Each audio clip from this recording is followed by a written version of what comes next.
Doing a research in your lab is easy, but doing a research from a recognized institution or lab is anything but easy. One might perform a research in their own lab without anyone's consent, but if you're really doing something worth recognizing, you need to ask consent from the respective place where you do your research. And this consent is known as the research proposal.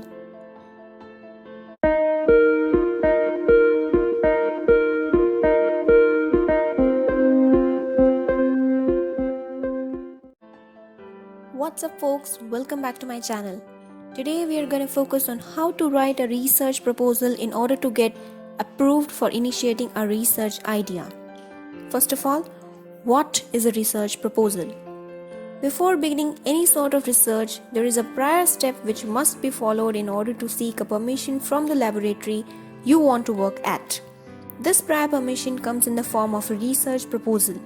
You need to propose an idea of your research and highlight the methodology and time of the research period. So here's how you should write this research proposal.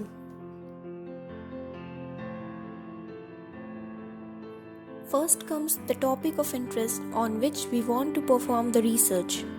Your chosen topic is the main aim of the research.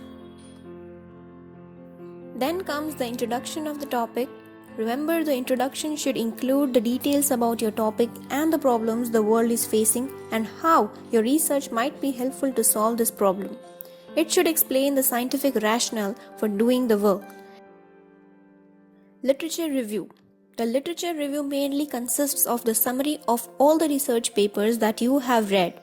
This is the major and important part. It should be maximum 2 to 3 pages.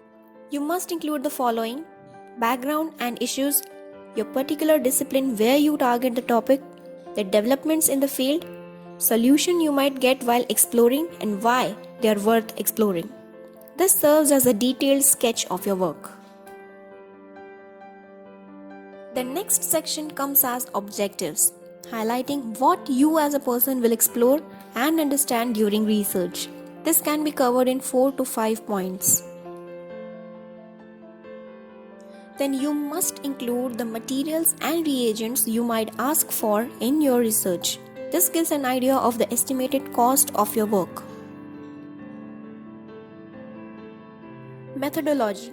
This is another important section where you would provide an outline of the theoretical approach, practical approach, research methods which is appropriate and doable in the lab, advantages as well as limitations of some methods. This should not be more than 2 pages. Then you may also give the plan of work and time schedule depending on how you implement your research, full-time or part-time.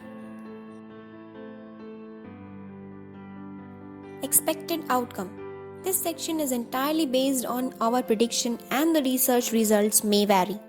But still, based on your reference articles and papers that you go through, you must prepare a half-page expected result where you can predict the outcome and suggest how you can apply it to solve your problems.